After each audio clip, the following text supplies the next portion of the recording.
I can't handle another semester of being at home and like going to school every single day and sitting in all these classes and like not doing anything. What should I do?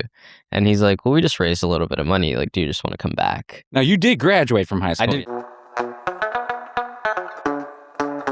You're listening to Ecosysteming, the podcast redefining economic development through the lens of equitable entrepreneurship. Join NC Idea as we engage with entrepreneurs and experts who are challenging the status quo and driving lasting change. Welcome, viewers and listeners, to the Ecosysteming podcast. I am your host, Thom Ruhe. And today, I'm very excited to be joined by my guest, Arnav Chauhan. And Arnav, I think it's safe to say, and Christian will correct me if I get it wrong, but I think you're my youngest guest so far. You're just recently 18?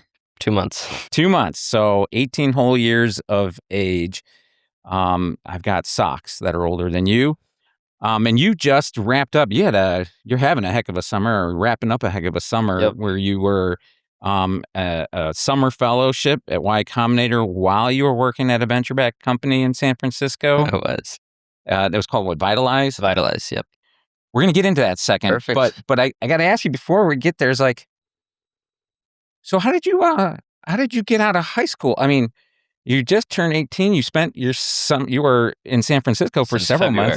February. And I know the answer. You know, people watching this, you'll see this grin on my face. I know the answer because it's just one of the many things that impressed me with this young man.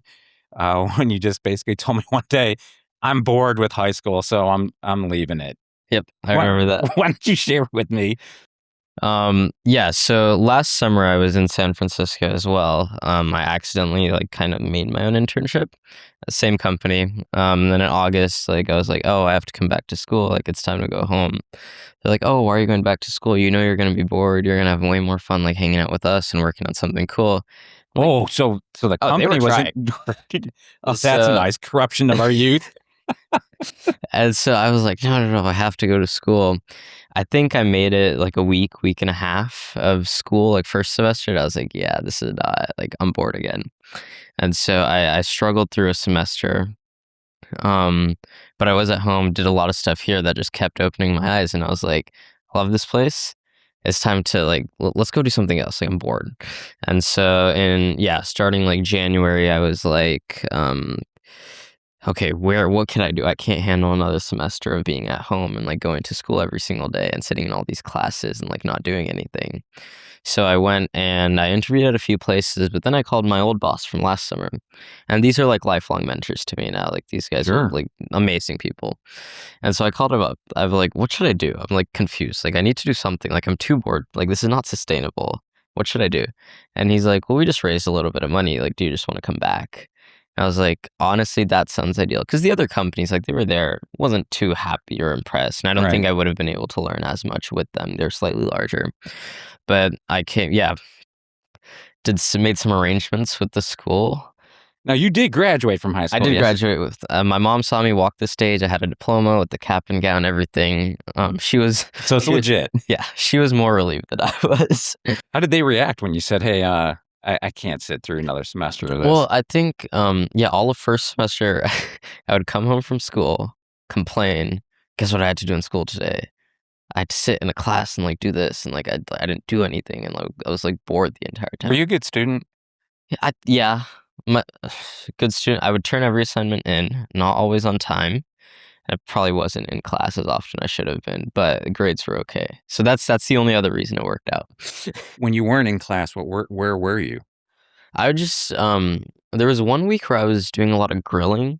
We got a smoker in the back. So I was I would have agents running in the background, and I would be making something at the same time, corn, chicken, paneer tikka was a favorite. Yeah. Let me go back to the point you just glossed over. You had agents running in the background. So you were doing AI working on whatever I found interesting. And so that was tangents, rabbit holes, deep dives, and random things. Yeah, let me jump to where, because this is funny. I don't know. I have no idea where you're going to go.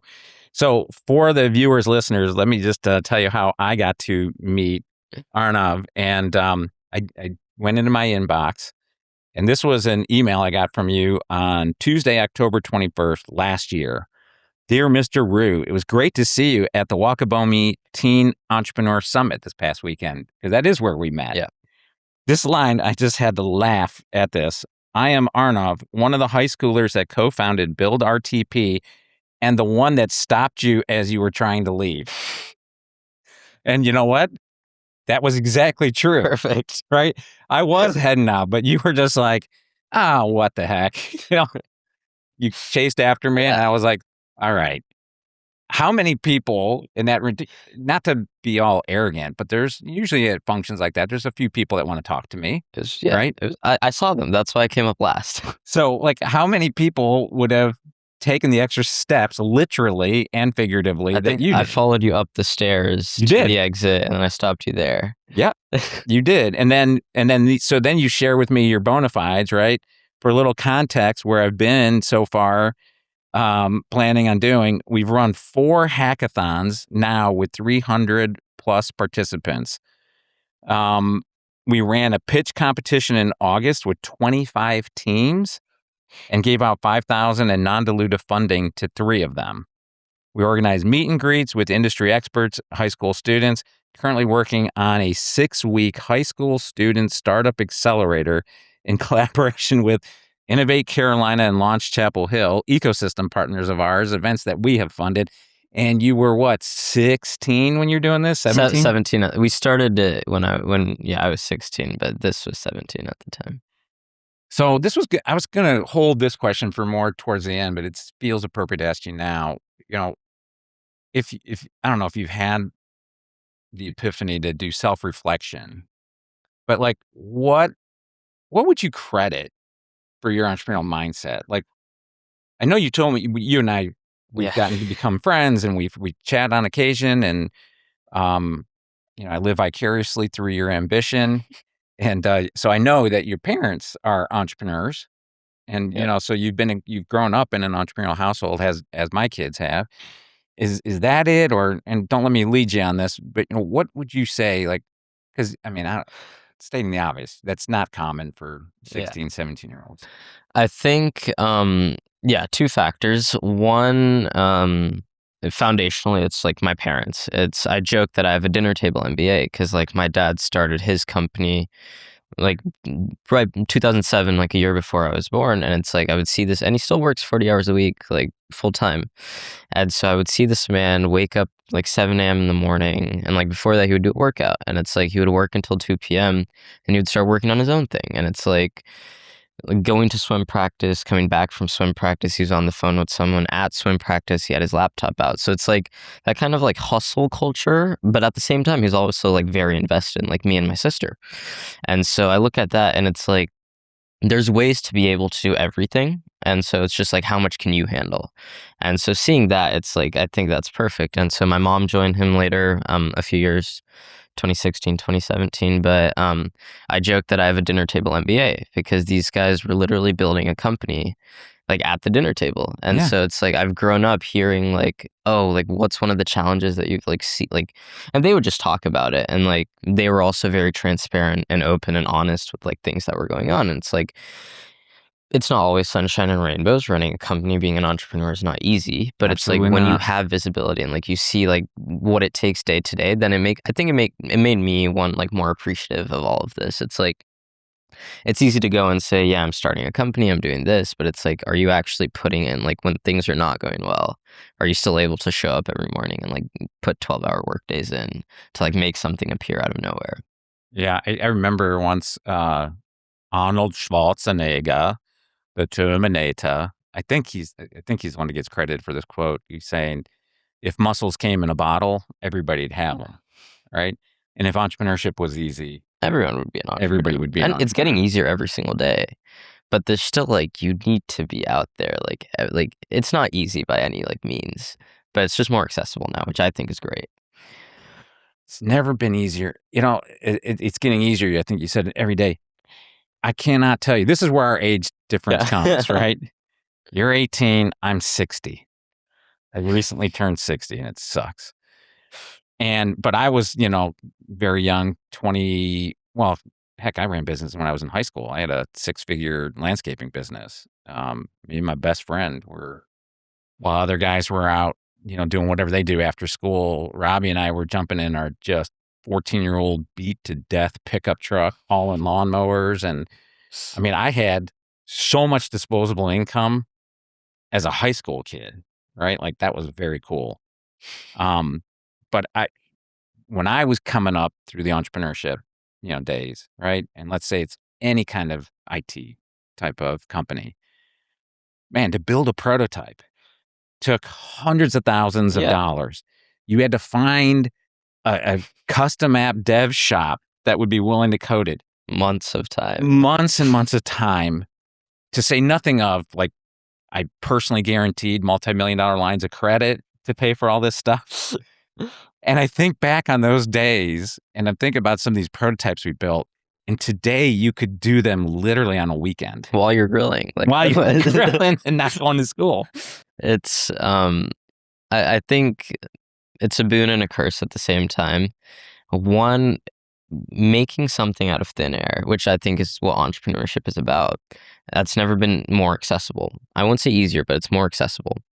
And so all of these people that have had these ideas, and like I look at me right now, I'm up until like 1, 2 in the morning every single night right now, just like building something random. Because, I thought about it while I was in the shower the other day, and it's like, I have some free time right now. It takes, we said months of time earlier. Now it's like I have a prototype in like 5 prompts. Right. And it's like, it's never been easier to like, just like go out there and start something. And so more and more people need to be out there and like they're doing it. But at the same time, a lot of what I'm seeing is like people are starting companies or founding companies just to say that they founded a company. They're not ready to do like the hard work of actually like talking to users or like spending like hours like figuring out what's wrong with this. It's easier now with agents, but it's like making a complex app and like figuring out exactly where it's breaking and how to add more things to it without like bloating it. Still not completely easy. Like a lot of trial and error has to go in. It's a time investment. And so it's like there's so many things that like you can say that you're a founder, but it's like there's so many things you need to be doing outside of that you can't like boast about on social media and like post about and be like, oh, guess what I did today. And so you just described the state's motto. Do you know that? Do you know what our state's motto is? Esse quam videre. To be rather than to seem. Exactly. Yeah. That's perfectly put. Right. So that's probably another piece of your entrepreneurial mindset fabric that you're here. I want to go a little deeper on something you said. So you're in the shower, you're grilling, wherever you are, the epiphany hits, and then like, okay, five prompts, you're kind of manifesting what the potential of that idea is. Is that your way of proving or disproving, or is that like the first step in the validation feasibilities? I mean, is that why you do it? Or is it kind of like, forgive the crudity of this expression, but is it the manifestation of a creative brain fart that says, this would be a cool idea, and so I just want to see it created without regard? So is it a brain fart or is it legit? So that second part is a bigger percentage of it than I would like to admit. But at the same time, the cost is like so little. It's like, it's a $200 a month plan that I'm paying for already. It's like the usage limit is going to reset when I wake up in the morning anyways. Like just go and make it like minimal. And it's like, you never know, like one of those things might end up being like a massively like important thing to your life. So I think we're in an era of personal software where it's like for example, right now what I was noticing is so I started earning a bit of money, and it's like now like where do I put my money? Like I don't want to like keep it in one account. It's like there's smarter things to do. Right. I also don't want to go blow it all on like Bitcoin and crypto, which I probably would have done a few years ago. But it's like there's smart ways to manage that. But the thing is, no one's ever decided what the smart way for like an 18-year-old is. And so right now it's literally a personal finance app that brings in all of the stuff together and like figures out the most optimal without being too risky. And it's like, I doubt anyone, I don't even plan on publishing it anywhere. Like this is just going to be for myself. And it's just like, this is just one of those things. I saw a problem in my life and the cost to make and prototype is so little now that like, I just went and made it.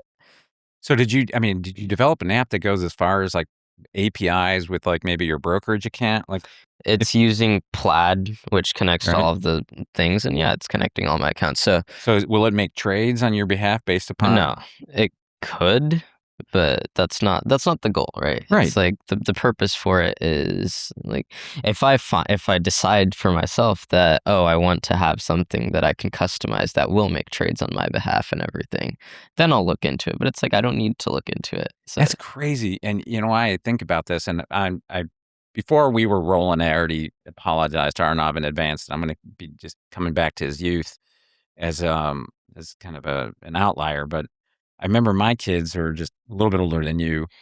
Robinhood, that's what everybody was told to do. Robinhood's the place where you need to be, right? So that you don't have money just sitting in a 0.5% savings account. And now it's like, no, you don't need Robinhood. You don't need Robinhood. You don't have to. And they created some controversy when they were restricting trading on certain meme stocks and stuff like that. I think Kalshi and Polymarket are the new ones now. So everyone, I will say, World Cup was going on. First thing I did when I turned 18, like 8 a.m, was open a Polymarket account. I put in $10 and then I realized, this is not my cup of tea. So I think there's like $7 still left in there. I got to tell you, I'm relieved. You just gave me a mild heart palpitation because I think those prediction markets are on a net basis terrible for humanity. I agree. They are going to be the downfall one day of my generation. Yes, they absolutely are. I think, it's there's too much in the world for you to worry about trading on a screen. Are we serious? It also seems like you dodged the bullet on crypto. Yeah. I tried. It's I learned the value of money during crypto because I lost some. 7th, 8th grade GameStop AMC. I tried it all. It's easy to lose money. Very. I remember I had my son to thank for a very sizable loss because there was a stock he reached out to me and my brother, his uncle, right? And the three of us trade stock tips all the time. And he was like, there's a short squeeze coming, right? And all of the data, he was not wrong. All the data was showing it. Yep. That it was happening. And so we piled in. Here's the fun fact I learned the hard way. Even when there's blatant violation of SEC law, right? Because you look at it and go, this of course it's going to work. My assumptions are going to work because there's boundaries, hardwired boundaries based upon SEC laws. Markets aren't going to violate, the laws like daily clear. There's a hidden rule book that we're not privy to. Trust me. And that is another important realization I've had over the past few months. It's rules for thee, not for me. And it's that's kind of how all of these high and mighty guys play. And it's it's unfortunate. If you're comfortable talking about that, how does your generation really internalize that? Because I'll give you the old person that's yelling at the kids to get off his lawn perspective. My perspective is that most of your peers, they're lost in the sauce. All they're doing is they're being monetized on, their phones, and they're just, they're getting carpal tunnel from doing this with their hand, right? That's bad. And then, there's the outliers like yourself, but I don't want to speak for an entire generation that I'm not part of. I don't think I'm anything special. I think I just have two things. One is a very innate sense of curiosity. It's I'm always poking as to why is this the way it is? And it's if you asked my parents when I was a kid, it was just why? And it's that's supposed to be a small phase when you're a toddler, but it's I would keep asking why. I still do. And it's I think that's the only way to figure something out. Of course someone could tell you what it is, but that's not as fun because they're biased. Everyone's always biased. There's a whole other perspective that you're missing out on. So one is just an innate sense of curiosity, which is to break everything down to the very minute pieces. And then you can build it back up internally and be that's what it is. And then two, it's just drive. Things are not perfect, obviously not. But it's if every single time the going gets hard, you just quit and go back to your phone, then of course you're not going to make anything. It's if it was easy, everyone would do it. Right. And it's I think those are the only two things, but it's I'm also very grateful to have realized what I'm passionate about and very curious and pretty early on. It's my dad sat me down to make my first HTML website 2nd grade. I hated it then. I was why am I doing this? This is stupid. Kept doing that. Was never really too interested in that, but I was still curious about a lot of things. So come like sixth grade, seventh grade, COVID's happening. I'm not paying attention to school. I'm in the classes, but I'm not paying attention. So I started making iOS apps. And it's just like, I saw some very cool ones and I was like, oh, wow, like this is like super cool. I want to make my own. So I just went and I found a way. And so I was living in India at the time. And so I didn't have a Mac, and buying one there was like twice the price Dummy as it was here. expensive. Yeah. So I found this website called Mac and Cloud. I think they're still like available online. You could rent a Mac virtual machine and run that on a Windows computer. And so, yeah, it is not too expensive, but I would be like, Dad, can I have some money? I need like $10 for like the week. And he'd be like, sure, fine. Like, just, yeah, like take it. And the the latency was so bad. You'd press a button on the keyboard. It would take 5 seconds to show up. Then you'd move the mouse and it would take 2 seconds for the cursor to move. But it's like, and so I stuck through it. And it's like, that's how I first started like getting back like interested in like coding and technology. And it's like it's nothing special. Like there's no secret formula. It's just I was curious about something and I just stuck with it long enough to make it work. And so I think people just need to find things they're like passionate about, and then those two like things will naturally come behind it. You said you're using a $200 a month service right now. What are you? I had it. Let the kids out there tuning in, because I know we're going to get thousands upon thousands of viewers for this episode based upon who you are. Tell us a little bit about like your AI, if you don't mind, your AI dev environment. Yeah, so Claude Max is I actually have 6 months free right now, so that makes it a little bit easier when I'm not paying for it. But yeah, it's just like the cost to like figure something out now, because like if you think about it, these models have been trained on like pretty much all of the internet, plus more that like books and stuff that like you don't not mind always copyright sustainably. issues. It's like they don't care. No. But it's like all of these, like they have all the knowledge, you just have to like extract it out of them. And then once again, it's just like, how curious are you to like, how many times can you ask why? And so it's like, if there's something I think of, like I will pull my phone out, type like the context like into it, and I put it back. Like I'll look at it later. And then when I get to my computer, sit down. This is like whenever, like I was running last night with a friend and you were talking about, I think like shipping a bike. And we were talking, like, we went on a few tangents about, like, bikes, like road bikes. And so then I was like, why? Like, why? And so I put it in there, and then I went back to my computer, and I spent, like, 5 minutes just, like, reading up on, like, why road bikes are, like, the way they are now.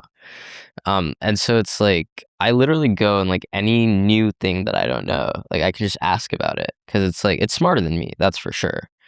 But I can make better connections than it. And so now it's just like, can you give me all the context you have so that I can make the better connections? And so right now, like, do you mean intellectual connections? yes, like it's just like, because I'm breaking all of these things down, right? And then I'm trying to rebuild them like in my mind. So you have the benefit of context. Exactly. And so now I don't have to like find an encyclopedia and like read through it and like go to a library or even just like go through Google. Like everything's there.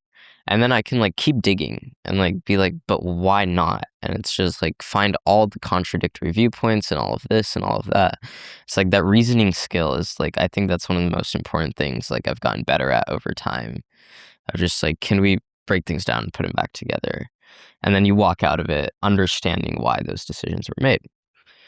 And so now on a more technical level, it's like this goes like like I tell it, like sometimes I'm like, go make, like I start a new repository. I'm like, make this. And I'll give it like a 1-page doc of like what I'm trying to like end up doing. Like a creative brief. Exactly. And so I give it that, and then it makes a prototype.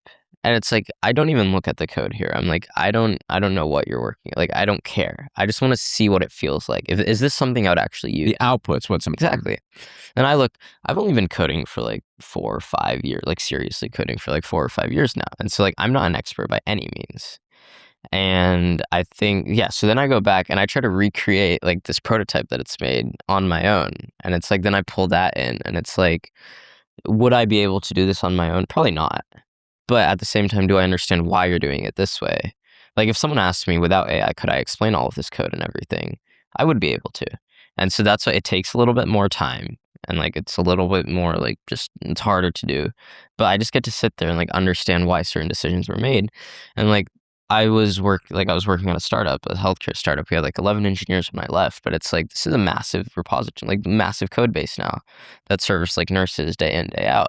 It's vitalized. Yeah. And it's like there's so many things I'd learned, like I'd seen in my own projects, but never been able to like put a name to the face almost, that I saw actually working in like production level software. I was like, oh, that's why it was telling me to do it that way. And so then it's like all these connections were made. And so it's like now when I go back, like I'm smarter for it. And so I think if there's one thing I'm so appreciative of, like having AI and all of this, iterations. You're able to do so many more iterations of the same thing that it's like you're bound to get better, even if you're not fully committed to it. But it's like just if you're putting in so many reps, like something will work out. And it's like that goes for Absolutely. anything, right? It's like the 10,000 hour rule. If you spend 10,000 hours talking to an AI chatbot about anything, you will walk out of it with a lot more information than you did beforehand. Yeah, truer words, right, have never been spoken. And I gotta tell you, kind of one of my side interests right now, and it's been for a couple of years, has been quantum. And, everybody's like, "Oh, AI, AI, AI," and then independently, they're like, "Quantum's got great potential." I'm telling you, when quantum and AI finally converge, the future of science fiction is now real, Yeah. right? And we're gonna be able to, I mean, and everything else from Yeah. a not so good standpoint, right? Like when anybody could have the computing power that Yeah, could then crack some of the best, your cryptographic cryp secrets, like nothing will be secure anymore. nothing. And so that's, we're gonna have to figure that out. But I just, for all the hype around AI right now and the worry around AI, I'm like, you haven't seen anything yet because quantum is gonna next Mhm. level that stuff. Beyond anybody's expectations at the moment. So it's an exciting time to be alive. But I say all that to your point. Now it's 10,000 hours, as you said. But when quantum hits, you'll be able to do what the Yeah. equivalent of 1,000,000 hours of iteration in a matter of moments. I'm curious, how are you keeping up to date with like all the stuff that's going on there? I have some agents that run. It's mostly clipping service. It's just Okay. Yeah, yeah. intake. I'm reading everything I can. Best way to learn. I'll confess to, I am using it somewhat for personal gain. So what it was for me, what put me on this path was about 3 years ago. NVIDIA was already popping off, and it was above my price point that I like to speculate on stocks. And then so I asked myself a question, and I said, "How would you have found NVIDIA before it was NVIDIA? Right, Yeah. like before it was this blockbuster Mhm. of a company. I don't know, $3 trillion valuation, whatever it's got as a market cap." And so just did a bunch of be curious, dig in, and quantum popped up. Like so I started with like what industries first and took me down some rabbit holes about like energy fields and stuff like that, and Yeah, yeah. maybe sodium based batteries And and okay, I'm going to jump ahead a little. I assume a lot of this ended up like flying over your head the first time you oh read it. yeah, sure. Yeah, and then you asked why, and then like a little bit less flew over your head, Asked and yeah, why. and it's like I am iterations. the way my lizard brain works, like if I'm reading an article, right, and a term is used in the article and I don't understand it, Look it up. I stop right Yeah. there. Highlight, right mouse, look up. We are kindred spirits. Yes. Oh, from It's everything. funny.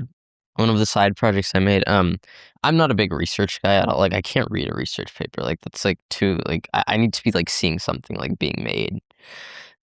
So much respect to all the researchers. I could never do it, but it's like I was like, wait, I need to know what's going on here. Like this is what's like cutting edge. Like I should be up to speed. And so I would open the PDF, and I had this thing where I would highlight something like in the PDF that I didn't know. It would just go on like a rabbit hole, and I could just ask, and it would like open like a sub like chat kind of Right. there. And I would just ask it there, and then like once I have enough context to feel comfortable, then say, okay, keep reading the paper. And it's like it takes way longer to read it that way, but you're able to like get everything, and it's a much more enjoyable experience. And also, I mean, it's the difference between reading and learning, Yeah, right? Like yeah, exactly. it goes to the comprehension, and at least that's the way my brain works. Sounds like yours is similarly so. And it's just the discipline of it. So that process introduced me to quantum, Hmm. and I went down that rabbit hole, and I think there was maybe one or two companies that were doing quantum that were even publicly traded, and Yeah. those were like sub-factions of IBM Mhm. or Honeywell, Mhm. right? Yeah. And the real value was in companies that weren't even traded yet. So, like, I remember I followed this one that had a lot of potential, and a big Fortune 500 company was the main investor of it. But like, you couldn't, if you wanted in on Yeah. that stock, you had to by proxy really buy, the Honeywell stock. Um, but that just started, and now I've got these alerts, and now I've Yeah. got a baseline understanding of quantum, and now I'm just trying to follow it and keep up on it. So And I'm gonna take another step forward, but I assume you didn't like expect any of this. Like you just let it happen. Like you let yeah, nature take its course. I think everyone needs to be doing that. Not enough people do it. well, It's like to let things like do their thing. It's like it goes to your point about yeah, curiosity, right? exactly. I think curiosity is a undervalued, under the radar skill. Yeah, And I think it's very healthy because it keeps that muscle of critical thinking flexing, which is right? more important than ever now. Really? Yeah. Why do you say that, young man? It's no, there's just like too much like slop everywhere. It's like how do you distinguish between like what is like real information that is worth like taking, like keeping, and just what is like stuff that's like irrelevant and like a waste of time. And it's like I think like I look at it like I'm planning on going to college for at least a year after a gap year. But it's like I look at that and it's like I was going like the whole like CS plus business plus math, like that route. But now I look at it, it's like I picked up most of the CS stuff I'm gonna learn in class already. But I would rather like go like the psychology, sociology route because I think like a liberal arts humanities degree right now is so much more important and valuable because the whole premise of liberal arts and the humanities is you take evidence, you form an argument, you attack the argument, and then you keep going until you have something that is like one of your core beliefs. And this is just because you've taken in so much evidence, but it's like that is like the end state. Like you've taken the information, you've broken it down, built it back up, and like you understand now. You're not gonna learn that from like a CS degree. No.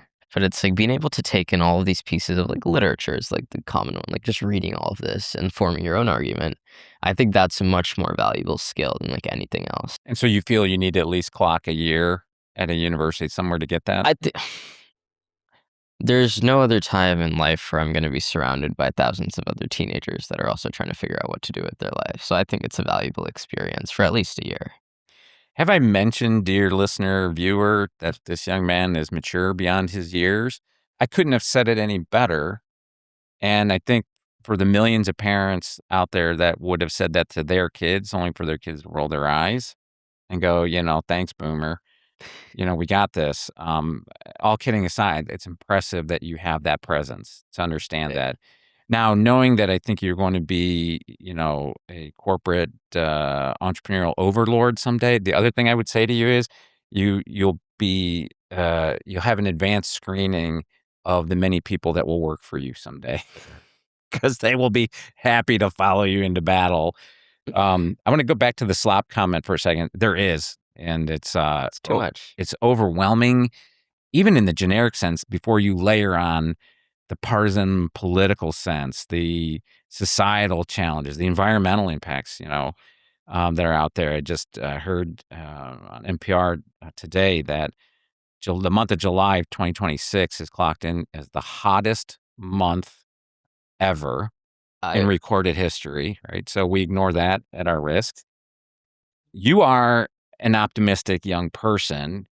I think there are plenty in your generation, however, understandably so, look at this, the fact that, the job market isn't what their parents was.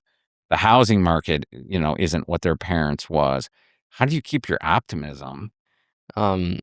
so it's one the status quo that existed like when my parents were like growing up and like everything they've seen in life, it's just not applicable anymore. Like if you told like it's funny like even like 15, 20 years ago, like we were telling not even like 15, maybe 10. It's like we were telling everyone like if you don't go to college, like you're Right. stupid. And it's like, I think that has caused a lot of damage. Like there's so many things that need to be done that like college is not the only way to do it. Like the trades and stuff. Like we don't have near enough electricians and HVAC technicians and plumbers and all of that. So they get to come to our house and charge hundreds of dollars an hour. Good for them. But it's like we are in unprecedented times almost. And it's like, yes, on one hand, like what they said worked is probably not going to work. But like something has to work, right? It's like there's just like too much going on for something, like everything to break. And so I think you have to go and just realize like, okay, maybe like you're not going to find a job at like Amazon anymore, like after you graduate a 4-year degree. Like maybe that's not true. But like there's a lot of other like ways you can provide value. And it's like in order to like stay up to date, like once again, like you just have to be curious and like keep asking why. But it's like if you can do that, then like you'll be able to adapt to like whatever ends up happening. And it's like there's always going to be a winner and a loser, like until like humanity gets wiped out. It's like it's a win-lose situation. And so you need to find a way to be on the winner side and not the loser side. For better or for worse, I want to say it's never been easier to be on the winner side, just because like there's so many people that are not as curious or are not as driven that they will end up unfortunately falling behind and like going to the loser side because they tried to stick with what was true 15, 20 years ago. And so I think like things will work out. Like that's just like a truth you have to accept. How they're going to work out, that you have to figure out. And so I think if you don't have, there's no clear path for you to follow clearly because the clear path that we had doesn't work anymore. But you could go and just like try different things and like figure out what does work. You know, you use the phrase, you know, you have to figure out how to create value, and implied in that is create value for others. Yeah. Everything you just said, I couldn't agree more with. And the term we use for it is entrepreneurial mindset. You right? can use it anywhere. That's how Yeah. and that's why we've always said, and I've been doing this, you know, my first 20 years of my professional career was being an entrepreneur. I worked in startups that were everything from bootstrapped to, you know, venture capital funded. And I've had every level of outcome from nice exits to wind downs and shutdowns, and everything's gone. And then I've spent the last 20 years doing the same and, you know, helping others do the same, I should say. And the one thing that I've come to realize now, which was not the case 20 years ago when we were talking about entrepreneurship and, you know, entrepreneurship as an economic development policy, is that entrepreneurial mindset is a life skill. It's not a business skill. And you articulated it better than I, but that's the essence of it, right? Exactly. Figure out on which side of the equation that you want to be. And if you figure out a way to create value for others, you're going to be on the winning side. I said this earlier, entrepreneurship is just creating something out of thin air. How do you do that today? And it's like, and the mindset, it's just like something is broken. You have an ideal solution. What is the stopgap? Like, how are you going to fix it? And it's like, that's out of thin air. Right. And so I think, yeah, it applies everywhere. So clearly we are aligned. Dear listeners and viewers, I hope you understand why. And I'll be honest with you, as I said to Christian, why we needed to get you into the studio, I said, this is going to be historical content, because I have no doubt someday you're going to be mentioned in the names of like the Mark Cubans of the world. And then we're going to have this embarrassing podcast to hold over your head when you're too cool for school, and you're going to be like, yeah, hey man, that was back when I was a kid. Right. I'm curious 10 years from now what I'm going to think about everything I said here. Well, I probably won't be around here, but hopefully somebody at NC Idea will be to bring you back into the studio and kind of do a past and present view. So let me kind of go out by asking what's next on your adventure. You know, you've just come back from some productive time spent in San Francisco. I happen to know that you're going off to another very well-known company in our society. It will be, yes. And globally relevant. Do you want to talk about that? Yeah, of course. So sure. Where are you off to next? Yeah, so I will be moving to New York in like 5 days, actually. I'll be working at Palantir for the fall as a Meritocracy Fellow. And they're basically just the whole premise of the program is it's like 24 other kids. But it started last year, but their whole thing is like clearly university is like not working anymore. It's like no one's happy. Like all of these guys are. There's a certain founder of Palantir that notoriously Yes. paid people not to go to college. Yes. Or famously or notoriously, whatever your point of view. But yeah, so it's like their whole thing is like reject the institutions are not keeping up with like today, and that's true. Like that is a valid point. It is. They've been around for hundreds of years. They can't adapt and like turn on a dime. So like what's next? And so they're taking kids in, and yeah, we'll be working there for the fall.